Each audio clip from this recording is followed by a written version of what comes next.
connecté. Donc, Bonjour, ah, bonjour tout le monde qui se joint. Bienvenue à tous. Il est 11 heures pile, donc je vais laisser le soin aux gens d'arriver qui étaient peut-être en meeting là, juste avant. On sait comment c'est les meetings depuis qu'on travaille à la maison. On est pas mal back à back. Donc, bienvenue. Je vois qu'on est déjà 24, 25 qui se connectent. Ça continue de monter. c'est bon, c'est Donc, bon. Je vois des gens que je connais. Je me permets de saluer Shruti, Gaétan. C'est bon, c'est bon. beaucoup de noms de ton réseau qu'on connaît moins chez Parcours 3, Rodolphe. Donc, merci à tous de vous être inscrits. On a vraiment uni nos deux réseaux effectivement pour ce webinaire aujourd'hui. Donc, comme il est 11h01 et que l'enregistrement va être envoyé, je propose qu'on commence de ce pas. Je sais que Rodolphe a énormément de contenu, donc on ne veut rien manquer de tout ça. Donc, je me présente avant tout, puis je vais laisser le soin à Rodolphe de le faire là, tout de suite après. Marie-Josée Lacourcière de Parcours 3. Je suis responsable du développement des affaires depuis maintenant 5 ans dans l'entreprise. J'ai plus de 10 ans d'expérience en vente et je serai votre animatrice aujourd'hui. Bien sûr, là, tout le focus sera sur Rodolphe, notre expert aujourd'hui. Je vais simplement pouvoir le mettre en lumière puis aider avec les aspects techniques, les sondages, etc. et animer le tout. C'est ça, je lui laisse le soin de se présenter, mais pour la petite histoire, en attendant, pourquoi une collaboration entre Parcours 3 et Celsius? Donc, nous, notre collaboration, elle est née de notre partenariat avec Onit, qui est un écosystème d'affaires qui met en lien des experts passionnés qui travaillent avec une synergie puis une vision commune. Donc, si vous êtes intéressé, on a le petit logo. Encore une fois, la présentation va vous être envoyée ou plutôt le lien de webinaire, donc vous pourrez aller voir ça. Et c'est avec un grand, grand intérêt aujourd'hui que je vous laisse entre les mains de Rodolphe, qui est notre expert, qui va se présenter à l'instant. Hey, bonjour tout le monde. Waouh, waouh, waouh. 48, 49 personnes. Ça va monter, j'imagine, au fur et à mesure, plus les lectures. Quel bonheur d'être avec vous. Marie-Josée, merci pour l'organisation, coordination, puis l'échange qu'on va sans doute avoir entre experts on va appeler de vente pour les fins de l'histoire et le sujet.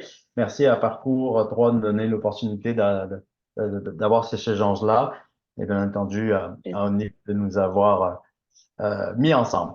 Euh, Écoutez, qui je suis, je vais faire ça court. Je suis un expert en comptabilité, mais je suis un expert en comptabilité qui joue sur une seule ligne qui est la ligne d'en haut, qui est la ligne des revenus, parce que cette ligne-là, en fait, il n'y a qu'un seul département qui s'en occupe, c'est les ventes.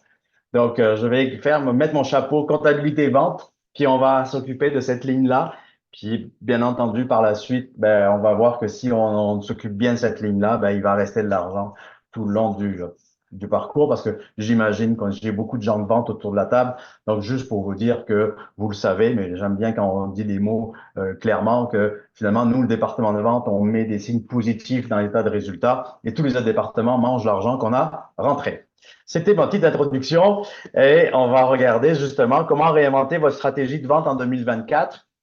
Ceux qui sont venus pour avoir un quick fix, pour avoir une recette miracle, pour transformer vos ventes et vers la croissance, je suis désolé de vous annoncer que je n'ai pas encore trouvé la recette miracle. Sinon, je vous aurais envoyé un livre de mon voilier des Bahamas. Mais j'ai quand même le privilège d'être au Québec, à Québec. Et mon petit accent me trahit, bien entendu. Je viens de l'autre côté du lac, du sud de la France. Mais rapidement, tombons dans le vif du sujet de qu'est-ce qui m'amène à me dire que je suis un expert en vente. Ben, d'abord, je suis un ingénieur en génie mécanique et j'ai appris, en fait, si j'avais à résumer toutes ces années de calcul, que finalement, si on veut que ça marche, il faut mettre des processus en place et les mesurer. Vous allez voir que ça va influencer toute l'approche. Puis par la suite, ben, j'ai une vision globale, marketing, finance, gestion internationale. Bref, j'ai créé ma compagnie après plusieurs années en industrie, en marketing, en vente, en stratégie d'affaires comme conseil. J'ai créé ma compagnie il y a 13 ans, Celsius, qui est dédiée à la structure, à l'organisation et on va appeler de performance. Vous allez voir qu'on va rajouter un nouveau mot ce matin sur la performance des ventes. Et par la suite, J'ai lié un partenariat depuis un an, donc j'ai vendu 50% de mon entreprise à Halifax, donc je vais vous parler rapidement. C'est un partenaire mondial de la formation. Nous, chez Celsius, qu'est-ce qu'on fait? Stratégie de vente, organisation de vente, développement des équipes. Bien entendu, tout commence par un diagnostic pour comprendre quels sont les points forts et les points faibles sur lesquels on va travailler. J'ai assez parlé de moi. Mon équipe, bien entendu, que des experts en vente. On est des gens dédiés de l'ADN PME québécoise qu'on veut aller amener, en fait, les lettres de noblesse à ce métier-là qui est les ventes et remettre de la structure ou en mettre. C'est donc comment vous vous sentez. Euh, Petit parenthèse d'ailleurs, ça, je vais éviter d'avoir un monologue. Ceux qui me connaissent, j'aime bien avoir vrai du dialogue.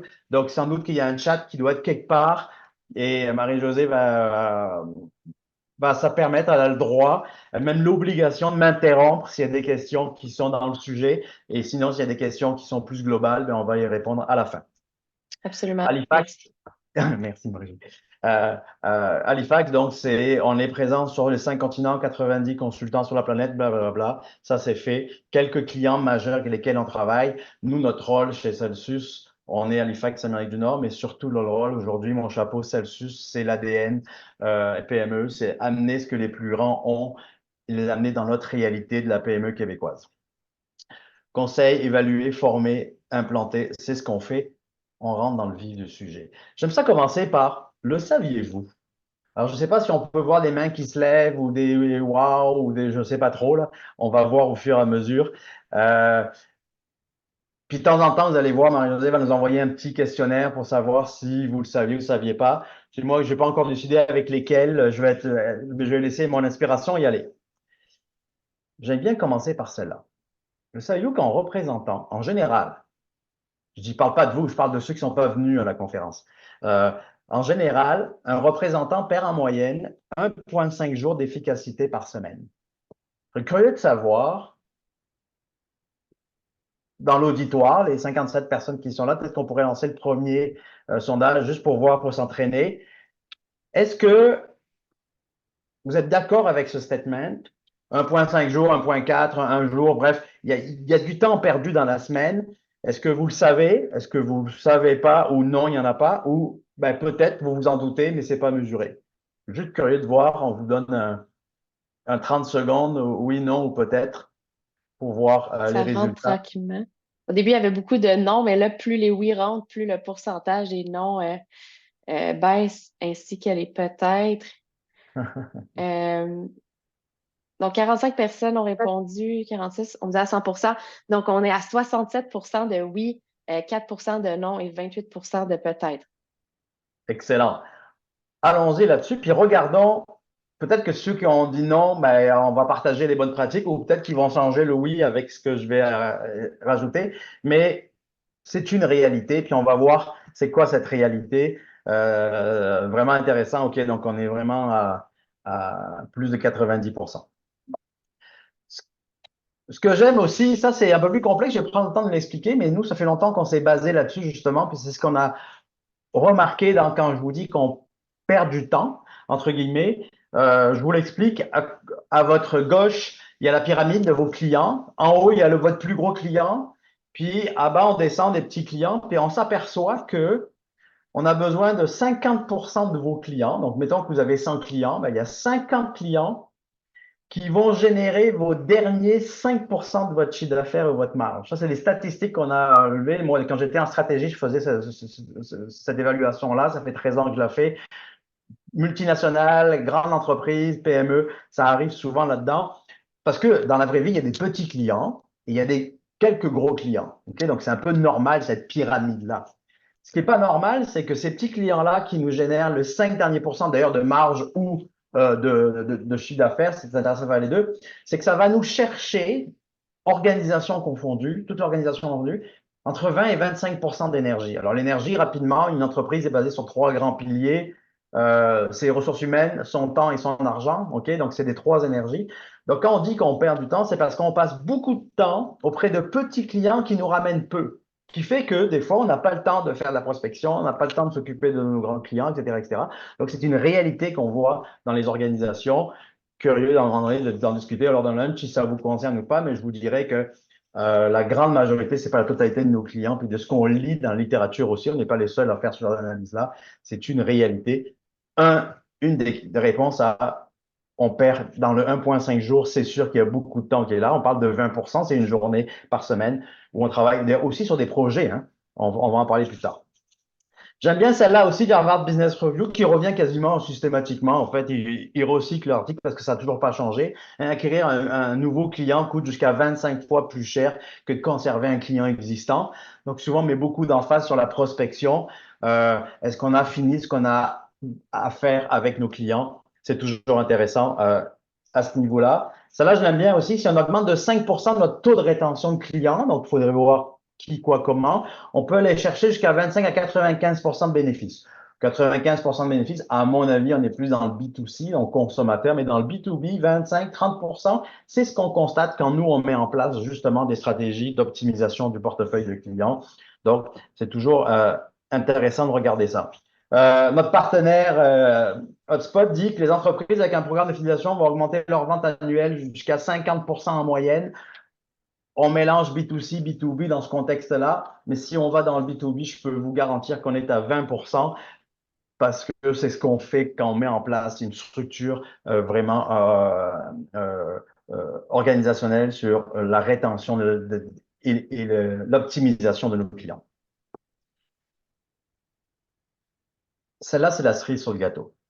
Harvard Business Review a fait une review auprès des Fortune 500 et a demandé à tous les managers de Fortune 500 de se classer de 0 à 100 au niveau du rang, comment ils s'évaluent eux-mêmes, ok, dans leur performance. Et la grande majorité du temps, la moyenne, en fait, se sont évalués au 79e rang, pas facile, 79e rang par rapport à la performance, 100% a été, bien entendu, la référence. OK? Puis après, ils ont pris le même style de questionnaire, mais ils l'ont demandé à leur équipe. Et leur équipe a dit, ben, moi, j'évalue mon gestionnaire au 38e rang de la performance. Donc, à chaque rang, il y avait bien entendu des performances. C'est quasiment du simple au double, en fait. OK? Donc, c'est intéressant, cette vision-là. Puis, on peut s'attarder à ça. L'une des explications que j'ai, c'est, ben, on a des équipes de managers qui sont dédiées à leur équipe de vente, qui vont mettre beaucoup d'énergie, de supporter, etc., etc., etc. Donc, ils sont beaucoup en mode réaction, ils sont beaucoup en mode urgence, pompier. Hein, souvent, on entend ce mot-là, là, mon directeur des ventes est un pompier, ou comme moi, comme notamment, je me sens plus comme un pompier que comme un gestionnaire. Et de notre côté, ben, nos équipes disent, écoutez, oui, il est toujours là quand j'en ai besoin, mais est-ce que l'orientation est claire? Est-ce que j'ai tous les équipements, les outils? Est-ce que c'est clair où est-ce qu'on s'en va, etc., etc.? C'est moins clair. Donc, c'est intéressant. Puis, posez-vous la question dans votre organisation, si vous êtes un gestionnaire de vente, demandeur, comment vous vous évaluez? Et c'est sûr qu'il faut idéalement avoir la même vision pour être capable d'avancer.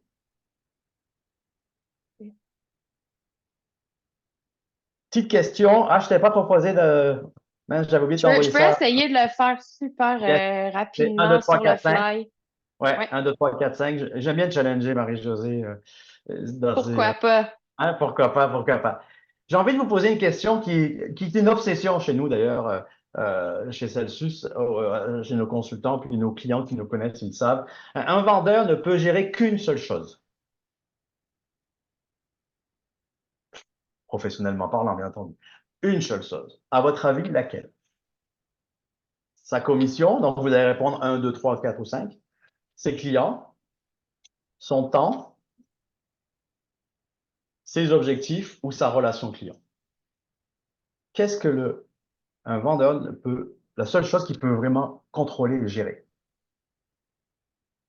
Est-ce que tu vois les réponses remplies aussi au fur et à mesure, Rodolphe? Non, moi je vois Je te juste les garde choix. la surprise? OK, parfait. Je ne veux pas influencer les gens, donc je ne vais pas dire les choix qui sortent le plus, mais à date, il y a vraiment une tendance lourde, comme on dirait. Ceux qui veulent répondre, je n'ai pas mis les questions obligatoires. Par contre, je laisserai peut-être un 5 secondes encore à ceux qui veulent répondre, mais il y a de moins en moins de réponses là, qui viennent. Donc, je vais Ouais. mettre fin au sondage à l'instant et partager les résultats.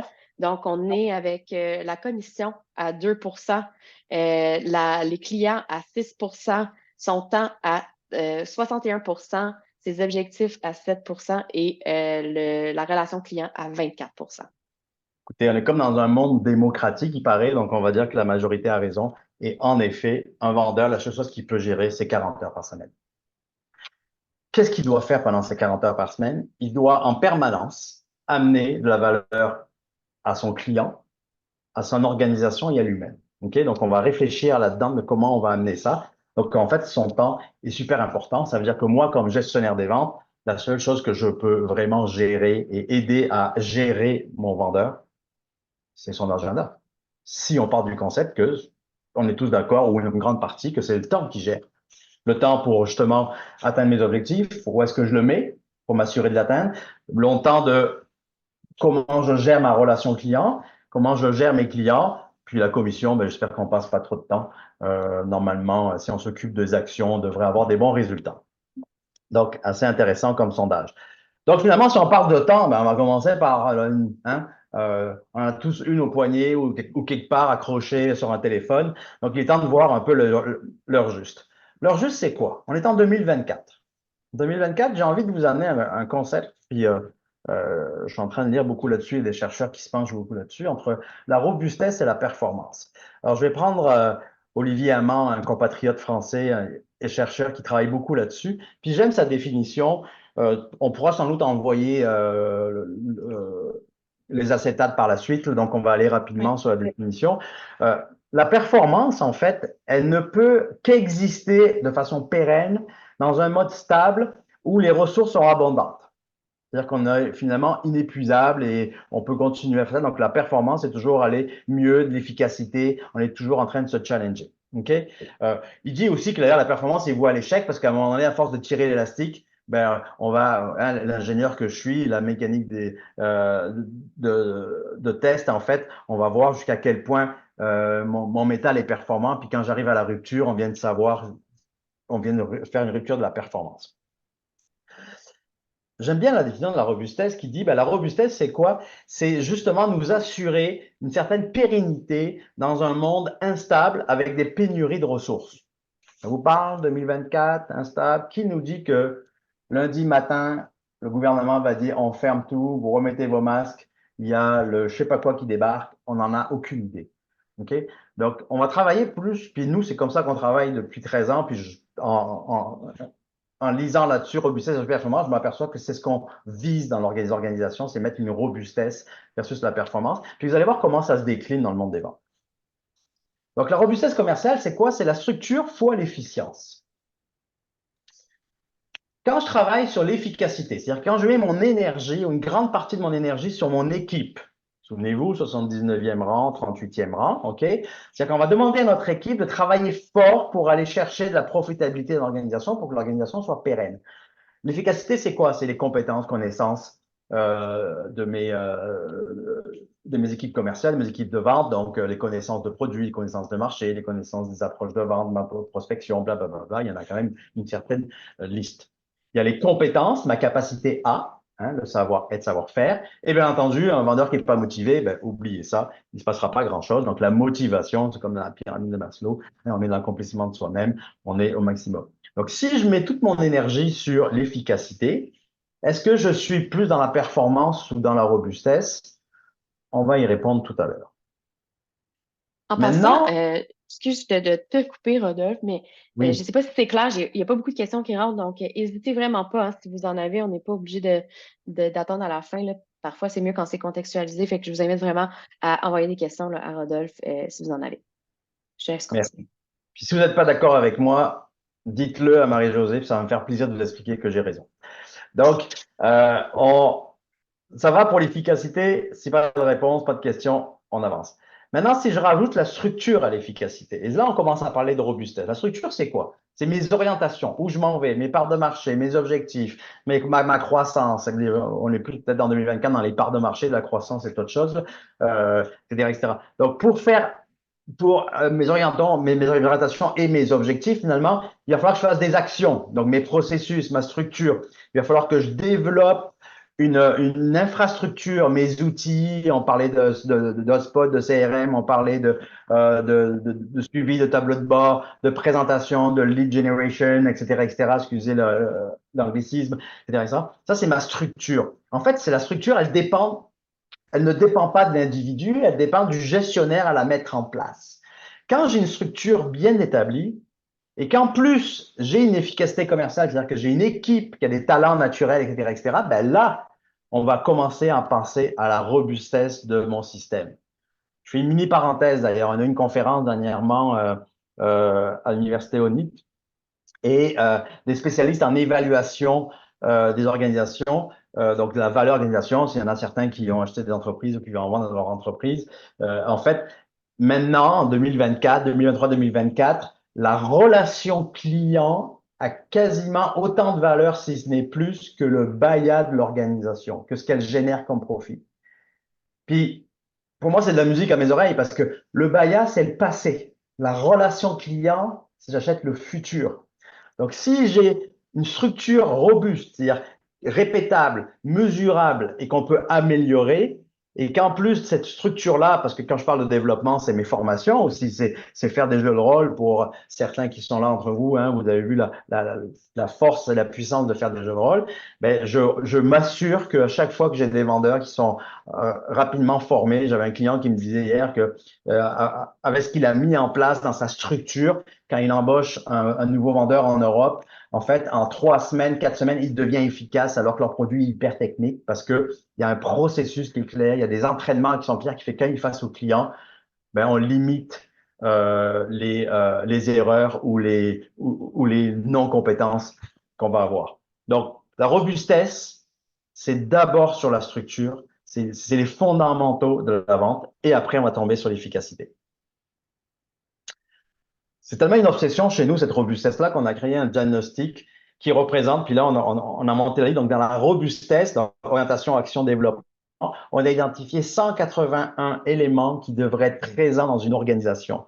Puis on demande à nos clients, nos partenaires, de compléter cette évaluation-là, ce qui donne que depuis qu'on a le logiciel en ligne, on est à peu près à 350 managers qui nous disent qu'en moyenne, ça c'est la moyenne de toutes les organisations, on est à 40% d'indice de maturité. Donc, le 40%, peut-être que vous ne lisez pas sur le etc. Donc, je suis entre 25 et 50. Ça veut dire que je suis en mode réaction.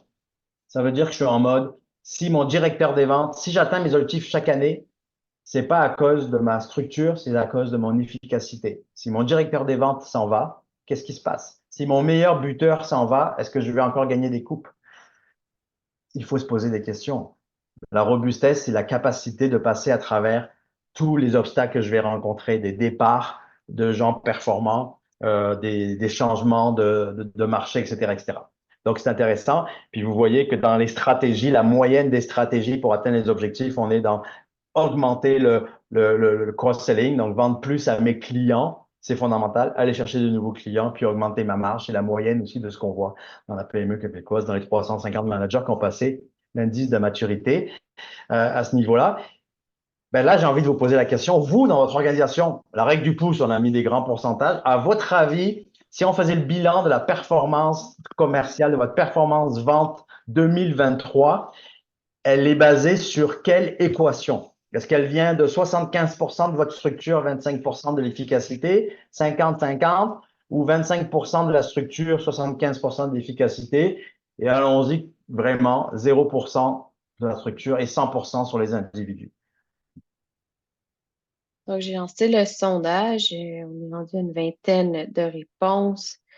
Je vais laisser un peu de temps, peut-être une quinzaine de secondes encore. C'est intéressant, les résultats. Une réponse moins populaire, je ne dirais pas laquelle.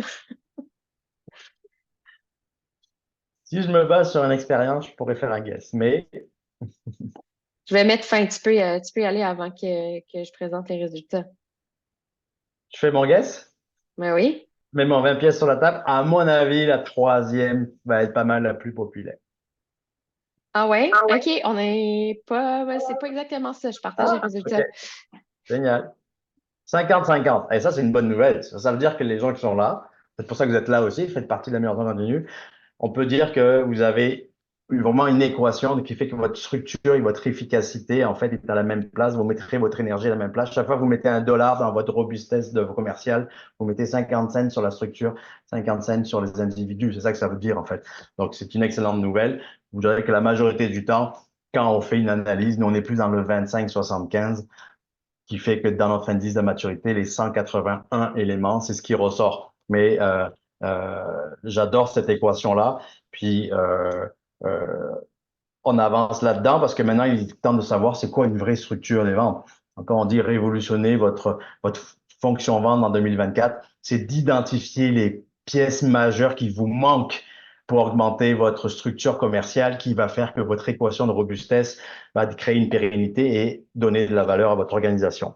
Donc, si je reviens sur mon horloge, qui est le fondamental, hein, je me donne des objectifs et j'ai on joue avec les grosses aiguilles de l'heure qui est la marge, la petite aiguille des minutes qui est les dollars, parce que ce qui est important, c'est la marge à la fin de l'histoire, et bien entendu la trotteuse qui va être les actions que mes vendeurs font. C'est sûr que c'est un peu plate de tourner en rond, mais vous comprenez le concept de où est-ce que je mets mon temps. Donc, regardons ce qu'il y a en dessous. En dessous, il y a quoi? Bien entendu, il y a un portefeuille de clients. Je ne peux pas générer mes objectifs si j'ai pas un client qui me fait un transfert ou qui m'achète quelque chose. Donc, le focus, c'est le client. C'est même plus le produit, en fait. Donc, comment je gère mon portefeuille de produits, pardon, de clients, non. Mes prospects, bien entendu, mes clients à fort potentiel, ceux à qui je suis pas encore le premier fournisseur, le fournisseur unique, et mes clients fidèles, où je suis le fournisseur unique, ou je suis le premier fournisseur selon leurs règles d'achat. OK? Donc, la première chose qu'il faut réfléchir, c'est de dire, mes clients fidèles, c'est quoi leur niveau de fidélité et leur risque de les perdre? OK? Donc, la fidélisation, c'est fondamental. Mes forts potentiels, combien d'argent il reste à aller chercher ces clients-là? Je vous le dis, calculez pas, minimum 20%. C'est documenté, c'est testé. Nous, ça fait 13 ans qu'on fait ça, il reste 20%. Mes prospects, alors ça, c'est intéressant. C'est fait partie des articles que j'ai pas mis parce qu'il y en a tellement là. Mais dernièrement, la Harvard Business Review ou Hotspot, je ne sais plus lequel des deux, je lis pas mal les deux, disaient que 50% des leads sur lesquels l'entreprise travaille ne sont pas intéressants pour l'organisation. C'est un sur deux. C'est-à-dire que ma machine marketing, ma machine vente travaille sur un client sur deux ou un prospect sur deux qui n'est pas intéressant pour nous. Et là, je vous ramène à l'équation de 50% de nos clients génèrent les 5 derniers pourcents de notre chiffre d'affaires. Donc, la machine, en partant, elle discrimine pas les bons clients des clients qu'on veut pas. Les bons clients, c'est ceux qui vont acheter de votre valeur ajoutée. OK? Donc, ça, c'est important. Donc, puis d'ailleurs, j'extrapole aussi, c'est aussi ceux qui se sont en projet, ceux qui travaillent par projet, par soumission.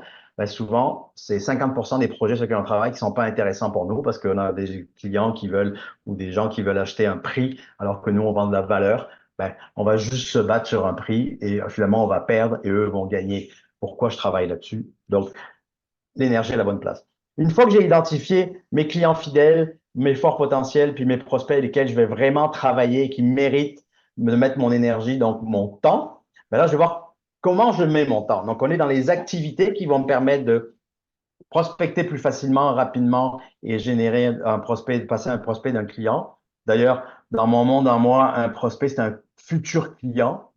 Il ne sait pas encore qu'il va devenir client, puis on ne sait pas quand. Mais un prospect qualifié devrait devenir un futur client dans le langage commun. Les clients à fort potentiel, comment je fais pour aller monter au niveau des fournisseurs et mes clients fidèles, ben, mettre des barrières à l'entrée. Donc, ça veut dire des activités. Je vais voir qu'on va documenter des quantités d'activités pour chacune des trois parties, une direction après qui je vais chercher, puis une qualité. Okay? Donc, c'est une combinaison des actions que je vais mettre auprès d'un portefeuille de clients qui aura bien défini. Et ça va me permettre de prendre en contrôle, donc les actions, contrôle, anticiper les ventes. Bien entendu, tout ça ne peut exister qu'avec une équipe de vente qualifiée. On peut parler de tests psychométriques, on utilise beaucoup Atman chez Onit, mais ça fait partie des choses. Mais cette équipe-là, elle doit avoir des connaissances, elle doit avoir un savoir-faire, savoir-être et des motivations et un mental qui est prêt à justement être confronté à toutes les situations qui pourraient arriver. Donc, vous reconnaissez ici mon efficacité. Bien entendu, tout ça ne peut que bien fonctionner si j'ai un gestionnaire des ventes, si j'ai une gestionnaire des ventes qui va fixer, suivre et garantir des objectifs et par rapport à mon portefeuille client, qui va s'assurer de structurer, analyser et suivre les actions qu'on va faire et qui va avoir un rôle de coach pour évaluer, motiver et développer les compétences. Voici c'est quoi une structure de vente robuste qui va vous permettre de avancer et de jamais reculer lorsqu'on parle euh, de, de vente. Je ne sais pas si ça vous Rodolphe, parle. Oui. je voulais juste te demander, là, quand tu entres dans une entreprise, est-ce que vous avez identifié chez Celsius, là où le bas blesse le plus souvent, est-ce que c'est 33, 33, 33 ou il y a vraiment un des 3 points qui est souvent plus affecté? Écoute, c'est une excellente question. Je vais te répondre comme un vrai consultant, ça dépend.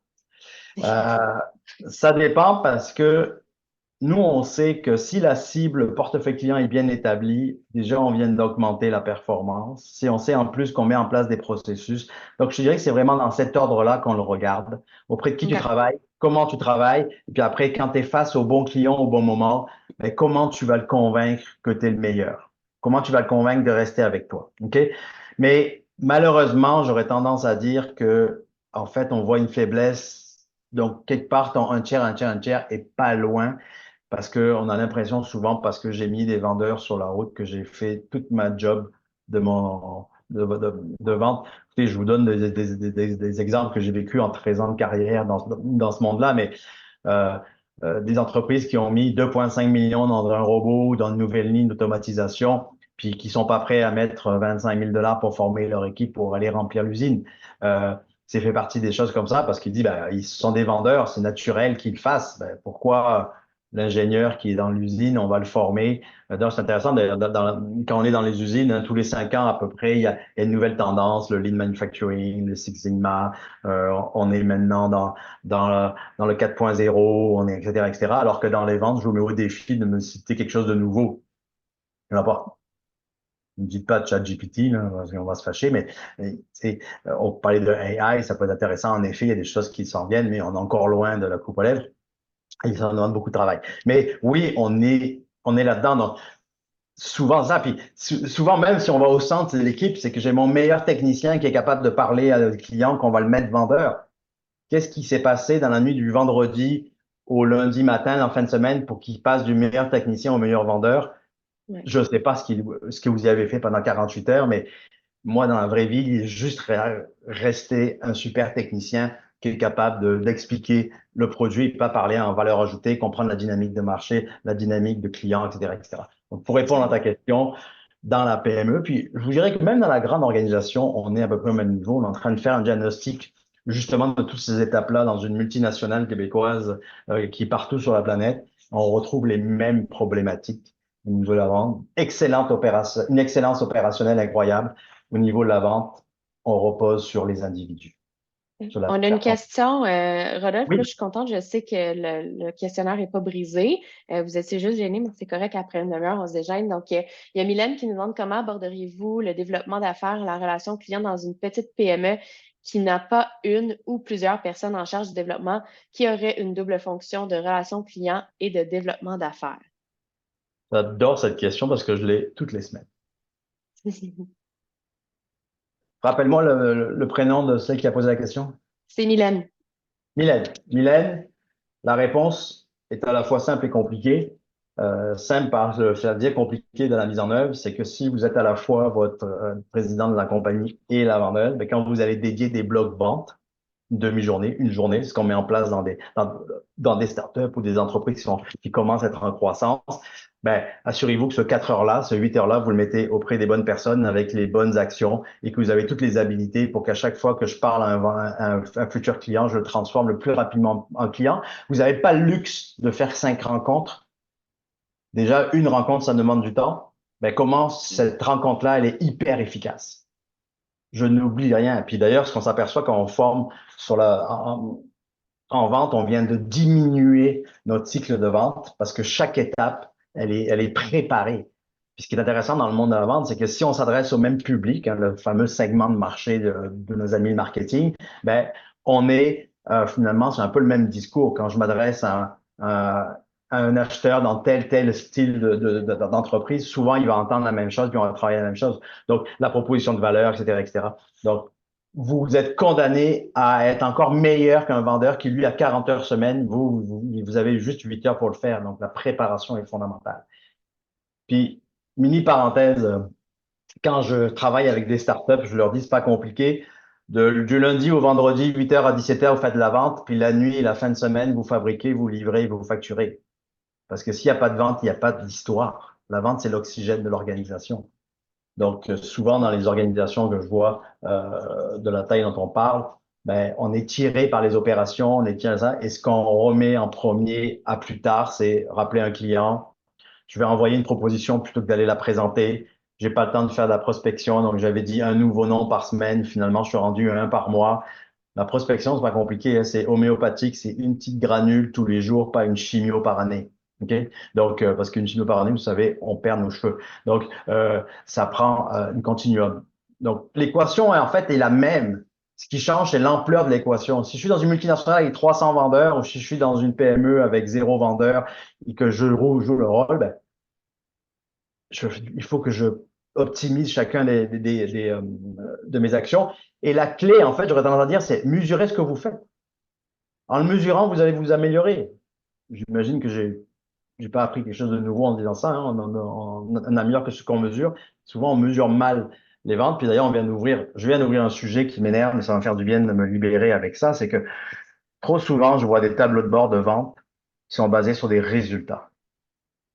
OK? Il faut savoir que dans une organisation, le département de la comptabilité, c'est le seul département qui regarde en arrière. Et souvent, les tableaux de bord sont générés par la comptabilité. Ça veut dire qu'on a notre première ligne qui sont les ventes, qui eux doivent toujours regarder en avant, qui sont nourris en tableau de bord par le seul département qui regarde en arrière. C'est intéressant, hein? Donc ça veut dire que je vous mets au défi de faire un Montréal-Québec ou Québec-Montréal, selon où vous êtes, là, en regardant dans votre rétroviseur. Vous allez voir que ça va pas prendre plus que 2 heures et demie de route. OK?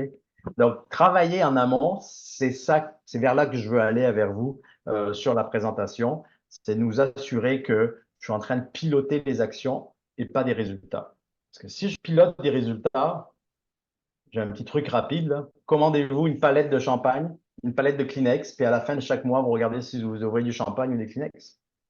Nous, ce qu'on veut, c'est semaine après semaine, mois après mois, trimestre après trimestre, qu'on fasse toutes les actions qu'on veut, qu'on a besoin de faire pour atteindre le résultat. Et d'ailleurs, dans les bonnes pratiques, juste pour vous donner quelques statistiques, 75% des indicateurs de performance doivent être basés sur des actions et 25% sur des résultats.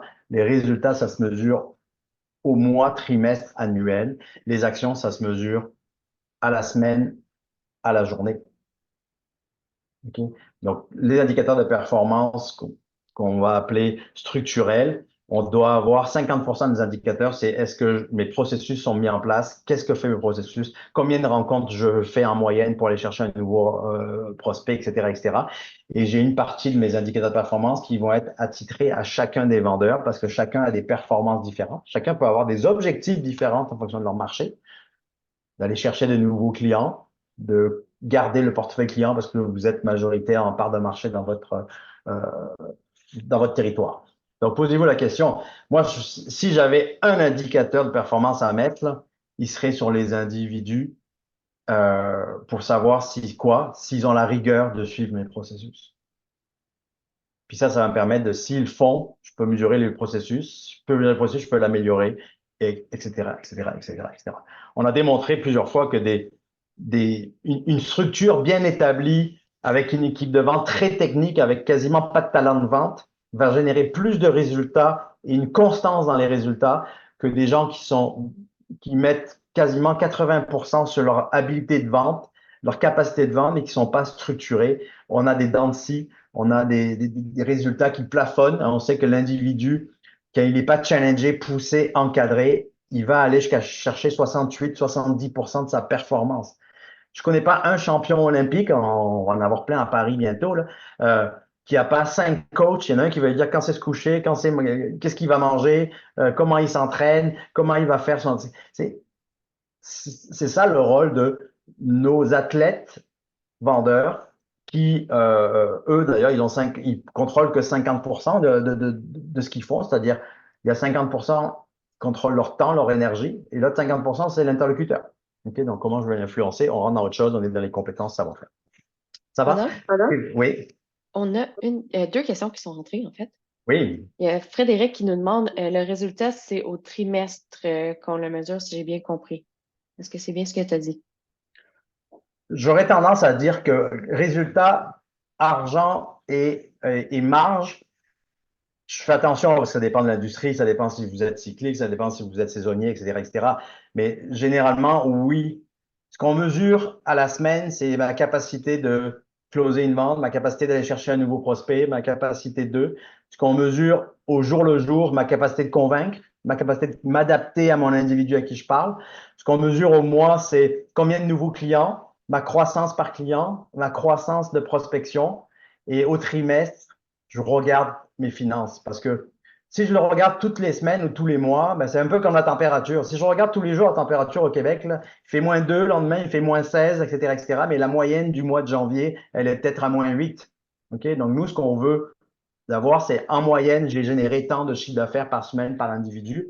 Mais ce que je veux surtout mettre l'emphase, c'est ma semaine, qu'est-ce qu'ils font? OK? Donc, je vais vous amener à faire ça. Donc, si je connais ma structure, ce qu'ils ont à faire et que j'ai développé toutes les compétences, ben moi, comme gestionnaire, j'ai juste à valider est-ce qu'il suit ma structure? Est-ce qu'il a les compétences? Et là, mon rôle, c'est de quoi? Renforcer ma structure, renforcer la mise en œuvre de la structure et renforcer les compétences. Et là, qu'est-ce que je fais? C'est que tout ce que je fais maintenant, ça crée une robustesse parce que si je développe sur la compétence, si je développe sur la rigueur de suivre mes processus, ben, ça reste dans l'ADN. Alors que je suis toujours en train de sauver mon vendeur parce qu'il a un problème de closing, parce que c'est un excellent technicien, mais il a du mal à closer, il ne sait pas négocier, etc., etc.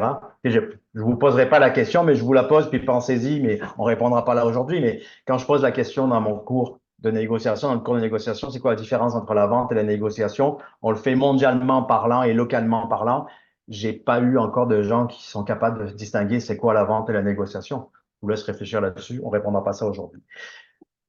Ça Euh, va? oui, il y avait une autre question de Michel.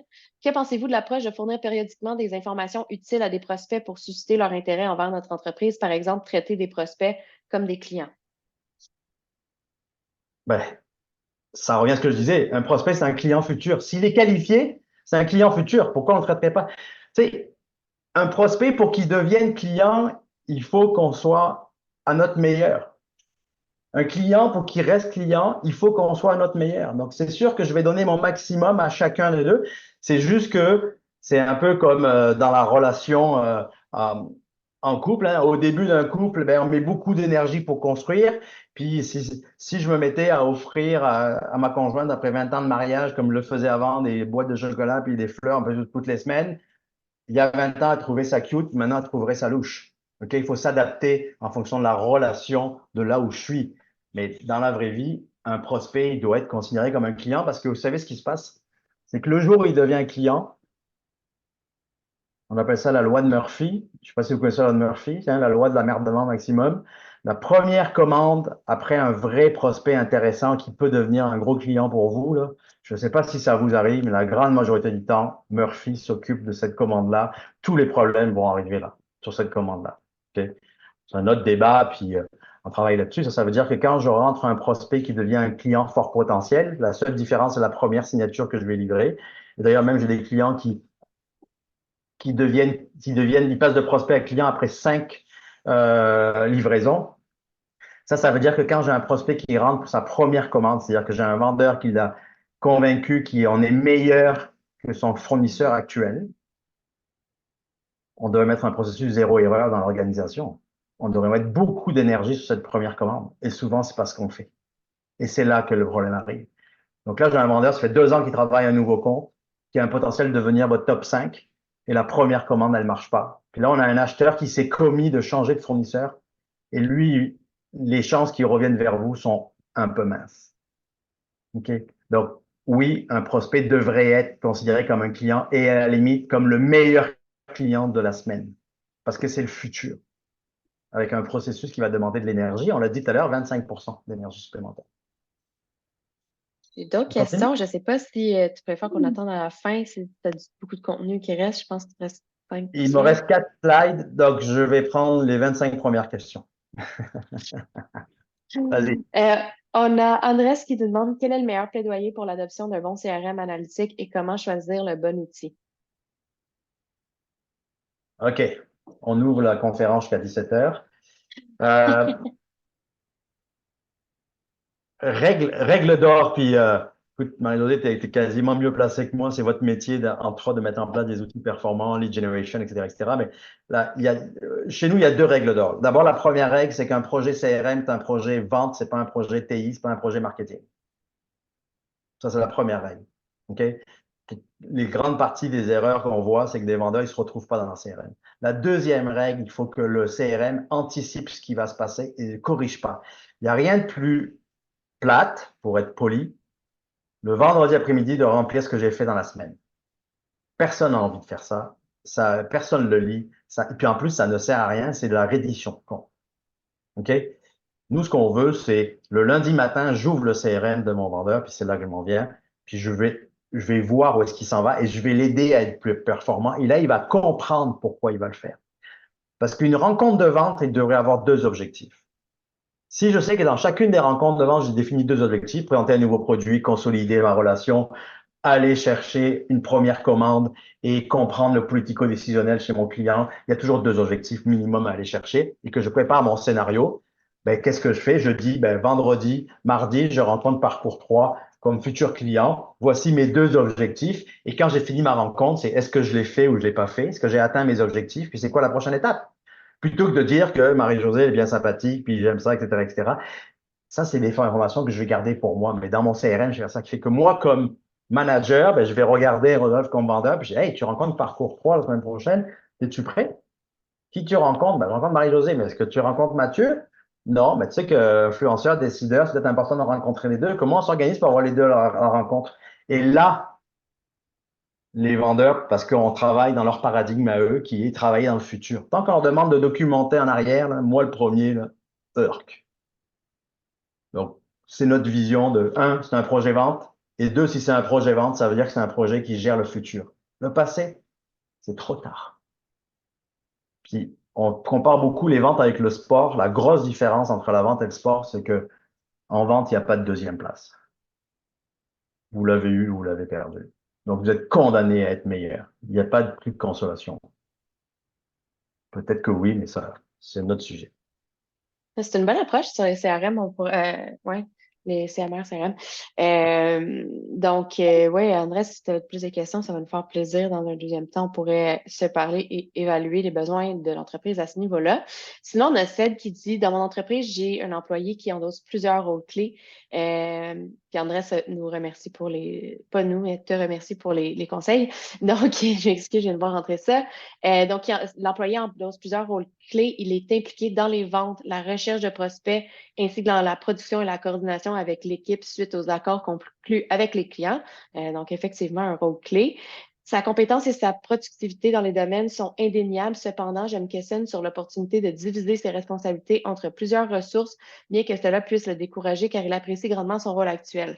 Il est crucial pour moi de déterminer la place de cet employé polyvalent dans le fonctionnement optimal d'une fonction de vente performante. Donc, c'est un cas de figure assez spécifique, mais je pense qu'il s'applique dans plusieurs PME Il est commun. Il Exact. fait partie du 1,5 jours perdu. J'ai déjà vu des entreprises, moi, où le seul qui était disponible, c'était le vendeur qui a pris l'avion, qui est allé en Californie pour amener une pièce de rechange. Puis il n'y avait pas de stratégie en plus en arrière de j'utilise cette action-là pour aller renforcer ma relation, rien. C'était vraiment un in and out pour amener une pièce de rechange. C'est la pièce de rechange qui a coûté le plus cher sur la planète, là. OK? Ça marche pas. Pas parce qu'il a une voiture et qu'il a un coffre qu'on va s'en servir comme livreur. OK? Je donne des images claires, mais c'est des choses qu'on vit, qu'on voit dans le marché. Donc, si c'est, n'oubliez pas que s'il n'y a pas d'oxygène dans l'entreprise, s'il n'y a pas de première ligne, il ne se passe rien. Donc, des fois, d'aller recruter un coordinateur, ça coûte moins cher que de mettre deux vendeurs pour compenser un vendeur qui fait la moitié de son temps. Surtout s'il est performant. OK? On a une tendance dans les organisations à faire de nos vendeurs des multitâches. Suivre des projets, aller travailler avec le R&D. Non. Est-ce que le R&D va aller faire la job de vente? Non. Pourquoi le vendeur doit faire une job de R&D? Puis je reviens sur le multi-chapeau dont on parlait tout à l'heure. Quand moi, je suis président de la compagnie, que je mets mon chapeau vente, je fais des ventes. Point final. Ma comptabilité, je ferai ça le soir, hors prime time. Donc, puis je vais répondre à une autre question aussi. Souvent, je suis rendu à un stade où j'ai besoin d'avoir un nouveau vendeur. Ça va peut-être répondre aux deux questions en même temps aussi, ou rajouter de la valeur à ces deux questions-là. Euh, mais je ne sais pas comment faire. D'abord, je vous le dis, c'est 68 à 70% d'échecs lorsqu'on embauche notre premier vendeur, parce qu'en effet, on ne sait pas quoi faire avec. Hein, souvent, c'est nous le meilleur vendeur qui est le président. Donc, ce qui se passe, c'est que ce qu'on regarde, c'est à travers les tests psychométriques, les évaluations, etc., etc. Si en effet, le président, c'est le meilleur vendeur, ben, on va faire sa liste de tâches qui l'empêchent de vendre. Et ça coûtera moins cher d'aller chercher notre comptable, d'aller chercher un coordinateur, d'aller chercher ça pour libérer une demi-journée, une journée supplémentaire à mon meilleur vendeur qui est le président. Puis si le Ça fait du président, sens. il n'est pas si bon comme vendeur, mais finalement, il est capable de convaincre parce que, etc., ben là, on va aller chercher un vendeur, puis on va mettre le président dans les opérations, puis il va être le plus heureux de la planète, etc., etc. Donc, il faut faire attention à donner du multi-chapeau à la personne qui amène de l'oxygène, parce que vous savez, l'oxygène, c'est 21% pour vivre. Quand il en manque, toute la machine est au ralenti. Quand il y en a trop, c'est l'euphorie, puis on perd le contrôle. On a vu pendant la pandémie, trop de commandes, puis finalement, on n'est pas capable de livrer. Okay? Donc, c'est toujours un équilibre. La robustesse, c'est 21% d'oxygène. Ah, tiens, c'est un nouveau truc que je viens. C'est bon. On a une autre question de Sébastien qui dit certains clients ne sont rejoignables que par email. Comment faire pour établir une solide communication? Pas toujours facile de qualifier un prospect par email. En posant les bonnes questions, en créant de la valeur à la rencontre. Souvent, les gens ne veulent plus voir les vendeurs parce qu'on est trop technique, on n'amène pas de valeur. Dites-vous que quand on vient vous déranger et que cette personne-là vous amène pas de la valeur, vous allez le laisser dans votre boîte vocale. C'est la même chose de l'autre côté. Si on amène de la valeur à notre client, si on amène des bonnes questions, il y a un moment donné, il va falloir qu'on se rencontre. Il va falloir qu'on passe à autre chose. Donc, la valeur, la proposition de valeur, amener de la valeur à mon interlocuteur, c'est fondamental. Dans mon MBA, ici à l'Université Laval, j'avais un prof extraordinaire, Gilles Ouellet, qui parlait de communication, puis il dit en communication, il y a l'émetteur et le récepteur. Le plus important, c'est le récepteur. Si vous n'amenez pas de valeur à votre récepteur, il va demander un prix. Si vous amenez de la valeur à un récepteur, il va vous amener en amont du projet. Je ne dis pas que c'est facile. Attention. Puis on est dans un mode en plus que les gens, ils veulent juste nous parler par le web, par texto. On est rendu même par texto maintenant ou par LinkedIn. Là. Je dis pas que c'est facile. Mais peut-être qu'il faut organiser une à deux rencontres par année en face à face pour faire ça. Nous, on a une politique chez nous que si quelqu'un nous demande une offre de service et qu'il veut pas qu'on lui présente, ben on va lui faire gagner du temps parce qu'on n'y enverra pas d'offre de service.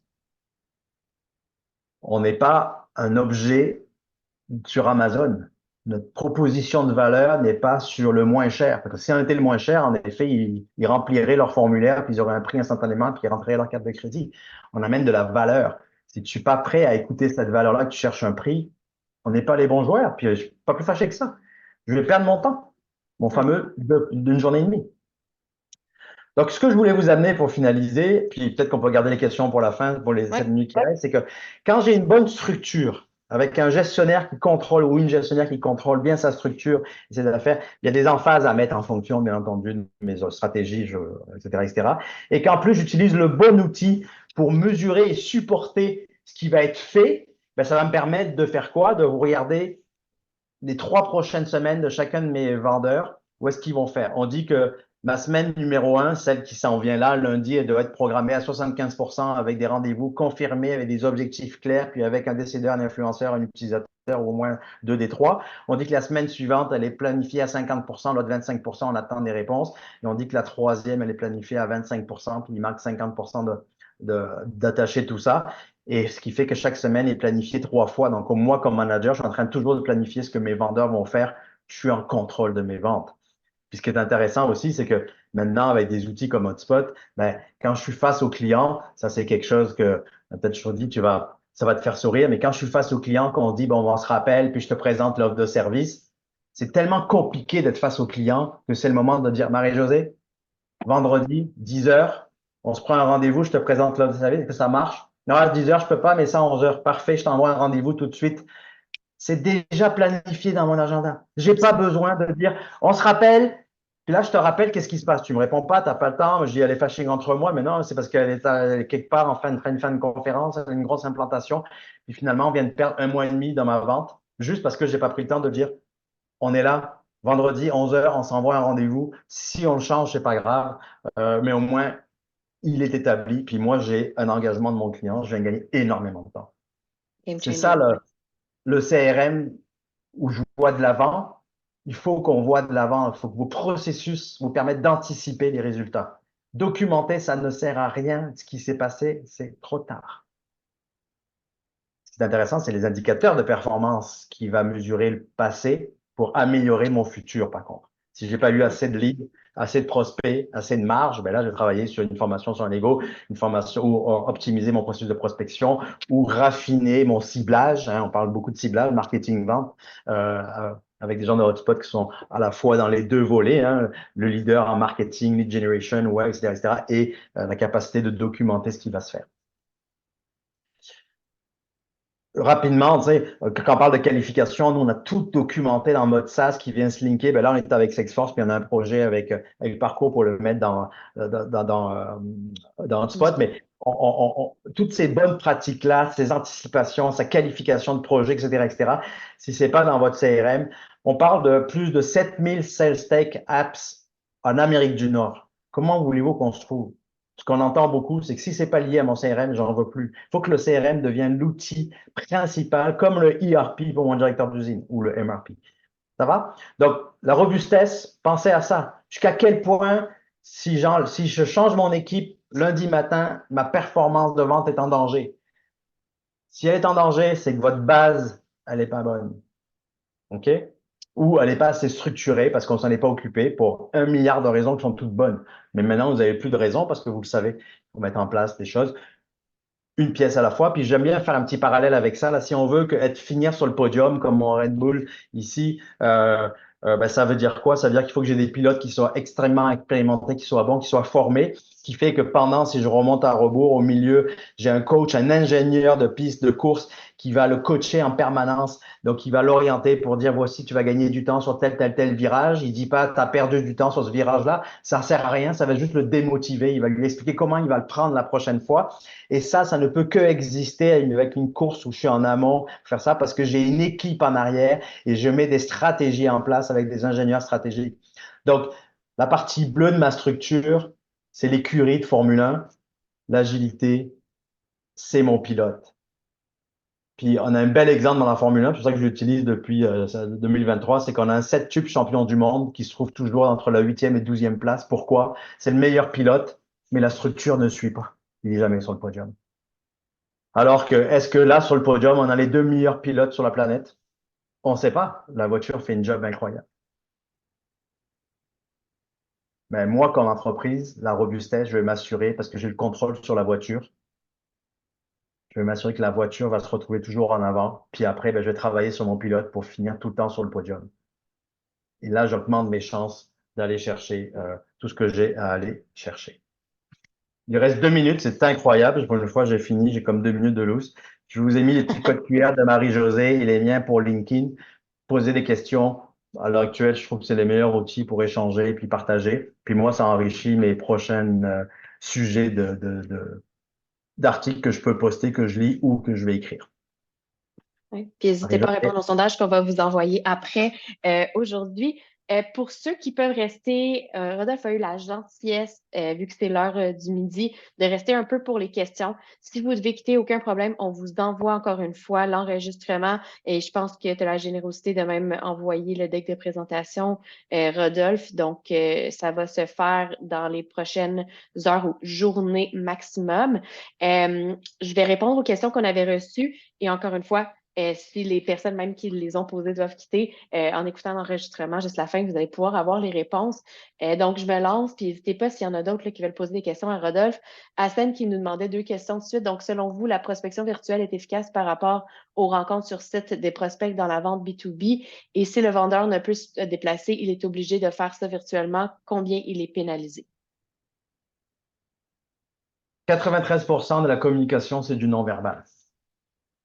comment je remplace ça, parce que ça veut dire que j'ai juste 7% de verbal. Donc, le verbal, que je sois physique ou virtuel, il est là. Ça va bien. OK? Comment je compense cette réalité-là? Par la préparation. Comment je compense? Parce que j'ai un outil qui est extraordinaire, qui me permet rapidement d'avoir accès à plein de choses, mais je peux pas faire la vente en présentiel comme je l'ai fait à distance. C'est souvent l'erreur qu'on fait. On fait exactement la même chose, mais à distance. Non, à distance, c'est une autre façon de travailler. Nous, on forme différemment quand on est à distance versus en présentiel.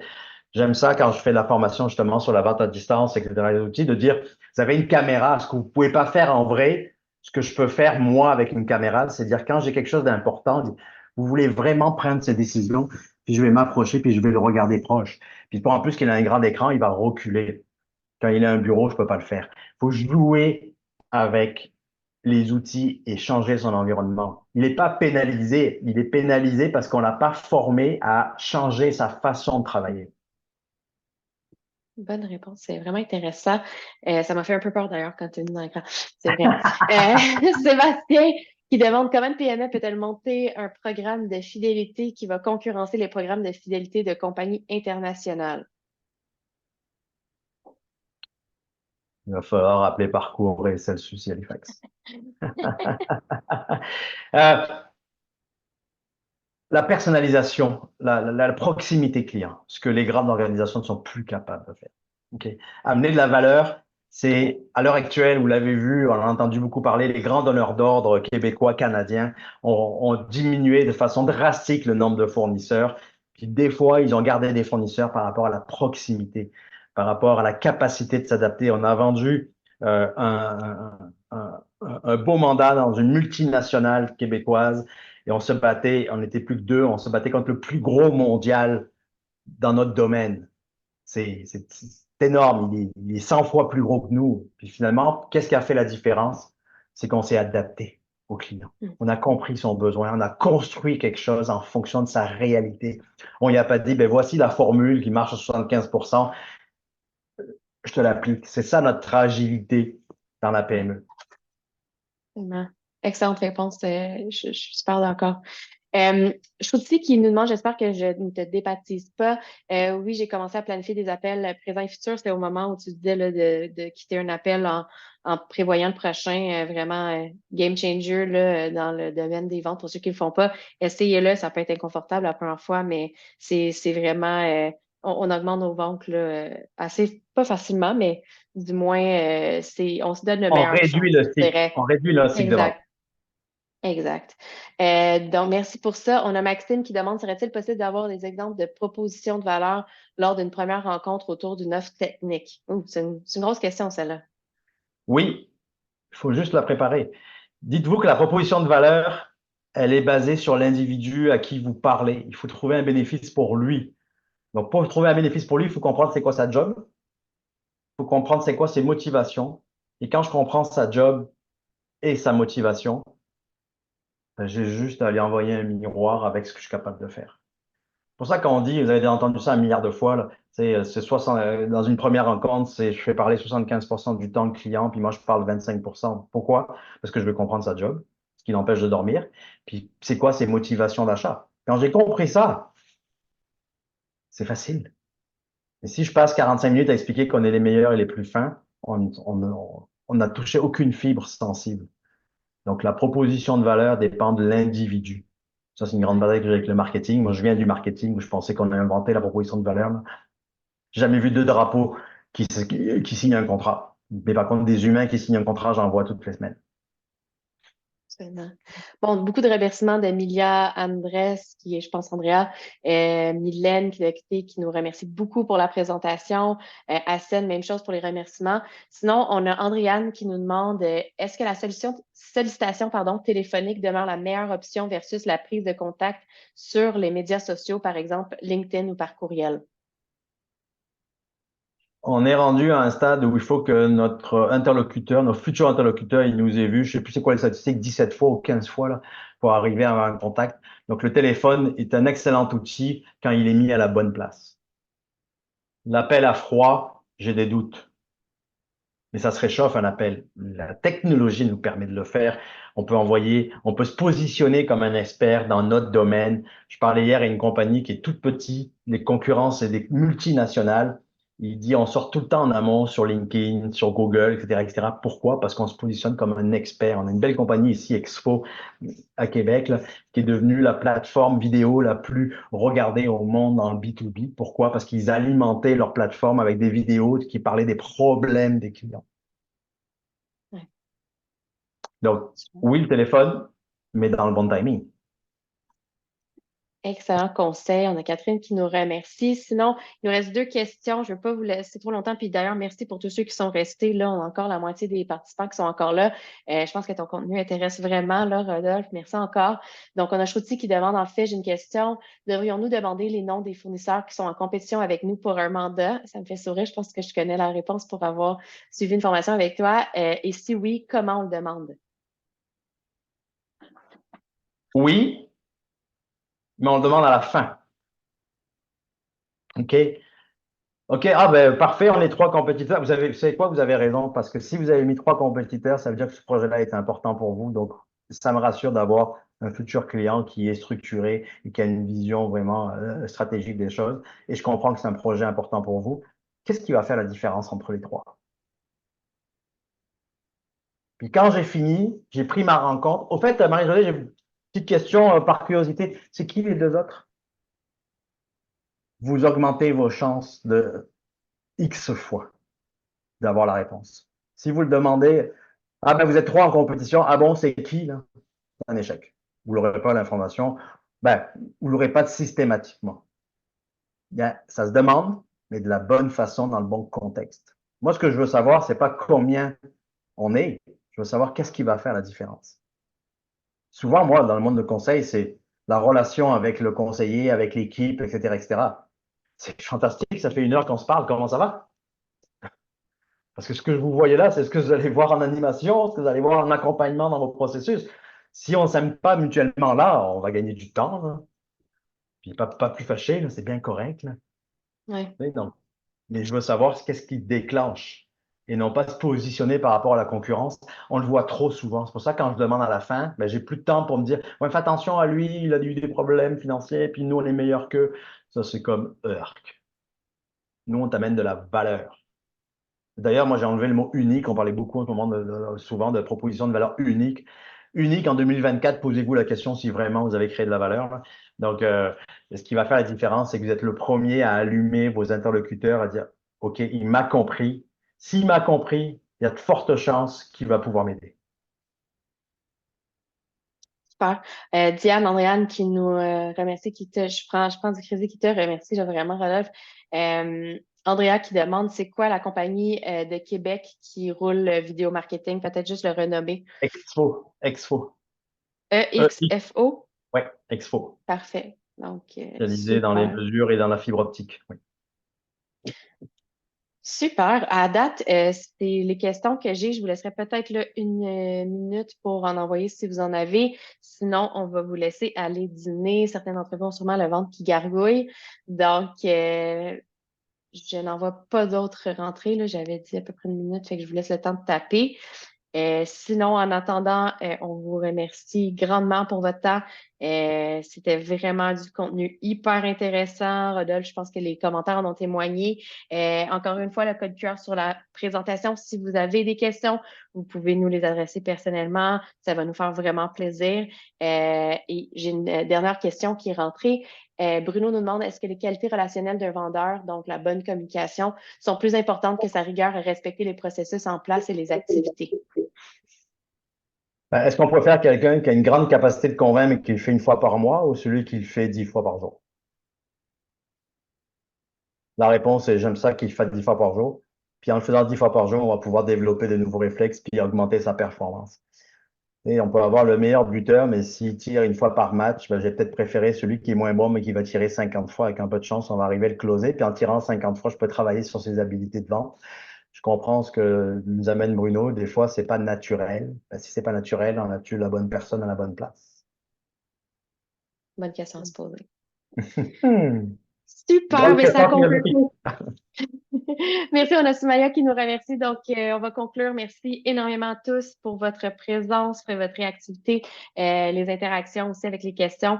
Et on se revoit dans un prochain webinaire, on espère très bientôt. Merci beaucoup, Merci à Marie-Josée. tous. Au revoir. Bye.